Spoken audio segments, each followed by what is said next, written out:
A carta de Tiago. Pelo menos esse é o seu nome em português. Se você olhar no grego, verá que o nome dele é Jacobos, que traduz o seu nome hebraico, Yaakov. E é por isso que a maioria das traduções antigas e modernas traduzem seu nome por Jacó. E é isso que vamos chamá-lo nesse vídeo. Agora, há muitos Jacós no Novo Testamento. 2 deles pertencem ao círculo íntimo de Jesus dos 12 discípulos. Mas essa carta vem do Jacó que era meio-irmão do próprio Jesus. Aprendemos a história desse Jacó no livro de Atos e nas cartas de Paulo. Depois que Pedro partiu de Jerusalém para começar novas igrejas, o meio-irmão de Jesus, Jacó, ganhou destaque como líder da igreja matriz em Jerusalém, composta principalmente de judeus messiânicos ou cristãos. Essa foi a primeira comunidade cristã de todos os tempos e sabemos que ela teve dificuldades durante os 20 anos em que Jacó foi o seu líder. Houve uma fome que levou a uma grande pobreza na região e esses judeus messiânicos estavam sendo perseguidos por líderes judeus em Jerusalém. Mas, apesar de tudo, Jacó era conhecido como um pilar da igreja de Jerusalém. Ele também foi conhecido como um pacificador que liderou com sabedoria e coragem, até que foi tragicamente assassinado. E nesse livro temos o legado de ensino e da sabedoria de Jacó, condensados em um trabalho curto e muito poderoso. O livro começa como uma carta. Ele cumprimenta todos os judeus messiânicos que estavam vivendo fora da terra de Israel. Mas essa não é uma carta como as cartas de Paulo, onde ele aborda problemas específicos em uma igreja local. Em vez disso, esse livro é um resumo da sabedoria de Jacó para toda e qualquer comunidade de seguidores de Jesus. E o objetivo de Jacó não é ensinar novas informações teológicas. Em vez disso, ele quer se meter na sua vida e desafiar o modo como você vive. A sabedoria de Jacó foi fortemente influenciada por 2 fontes. A primeira é o ensino de Jesus sobre a vida no reino de Deus, especialmente o Sermão do Monte, que ele está constantemente repetindo e citando no livro. A segunda influência-chave é o livro de sabedoria bíblica de Provérbios, especialmente os poemas em Provérbios 1 a 9.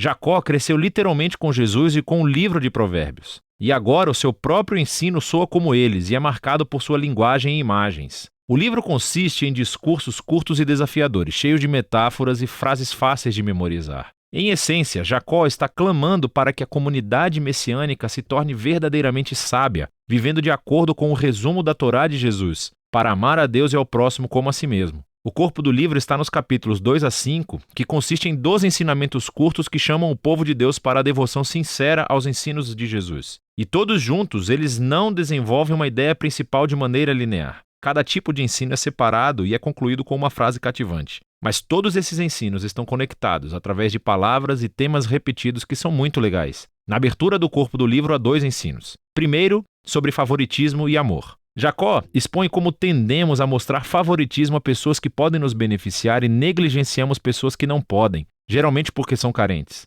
Jacó diz que isso é o oposto do amor definido por Jesus. Ele prossegue mostrando como é e como não é a fé genuína. Então, se alguém diz que tem fé em Deus, mas negligencia as pessoas carentes ou pobres, a fé dessa pessoa está morta, diz ele. Suas ações traem o que dizem que acreditam, e a fé genuína sempre resulta em obediência aos ensinos de Jesus. Agora, espalhados pelo corpo do livro, encontramos 3 lugares diferentes onde Jacó desenvolve o próprio ensinamento de Jesus sobre as nossas palavras. Então, com a mesma boca, lançamos dor sobre as pessoas e depois oferecemos louvor a Deus. Tão confuso. E também julgamos as pessoas e depois falamos mal delas pelas costas. E todos nós também tendemos a distorcer a verdade em proveito próprio. O modo como falamos sobre as pessoas abre uma janela para os nossos corações e mostra os nossos valores fundamentais. Nossas palavras contam a verdade real sobre o nosso caráter. Jacó também acredita que a comunidade do reino de Deus, da maneira que Jesus ensinou, é um tipo de lugar onde as divisões criadas pela riqueza e pelo status social são desmanteladas. Então, ele avisa primeiro sobre a arrogância que a riqueza pode criar em pessoas que acreditam que ela estará por perto para sempre. Então ele diz: sua riqueza vai apodrecer um dia, assim como você. Em contraste, o povo de Deus deve viver com paciência e esperança pelo retorno de Jesus para acertar todas as coisas. E isso deve inspirar uma vida de oração cheia de fé. Agora, nessa parte do livro, todos esses ensinamentos são muito poderosos. E há ainda muito mais para falar do que temos tempo nesse vídeo. Mas falando sério, leia todos eles e lentamente. Agora, nesses 12 ensinamentos sábios temos o capítulo introdutório. É uma corrente fluida de ensinos sábios e frases para resumir as ideias principais de todo o livro. Esse capítulo realmente apresenta todas as palavras-chave e temas que você encontrará nos capítulos 2 a 5. Jacó começa dizendo que ele sabe por experiência pessoal que a vida é difícil. Afinal de contas, ele foi martirizado pouco tempo depois de escrever essa carta.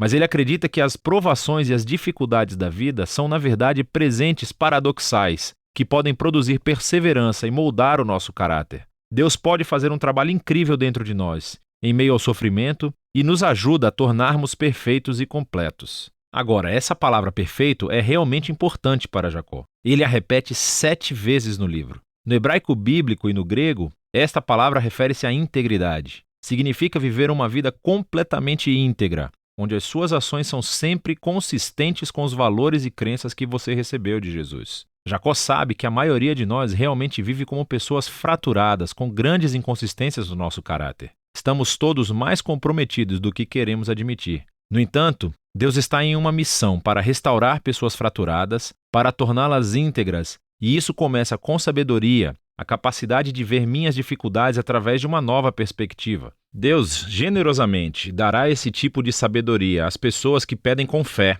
sem duvidar do caráter de Deus. E quando entendemos o nosso humilde e frágil lugar diante de Deus, somos forçados a escolher entre a ansiedade ou confiança. E a verdadeira sabedoria significa escolher acreditar que Deus é bom, apesar de minhas circunstâncias. Então, se a pobreza está forçando você a passar por momentos difíceis na vida, Jacó diz: tente ver isso como um presente que obriga você a confiar somente em Deus. E além disso, a riqueza é fugaz. Tudo passará como flores do campo no calor de verão. E quando passarmos por tempos difíceis, não acusem a Deus. Em vez disso, deixe que as suas circunstâncias ensinem o que Jesus ensinou sobre o caráter de Deus, que o Pai é generoso, que Ele está pronto para nos encontrar em meio à nossa dor e que Ele é digno de confiança. É esse Deus que, através de Jesus, nos deu um novo nascimento para nos tornarmos novos tipos de humanos que podem enfrentar o seu sofrimento com total confiança no Pai, assim como Jesus fez. E essa nova humanidade é algo que descobrimos quando não apenas ouvimos a palavra de Deus, mas seguimos o que ela diz.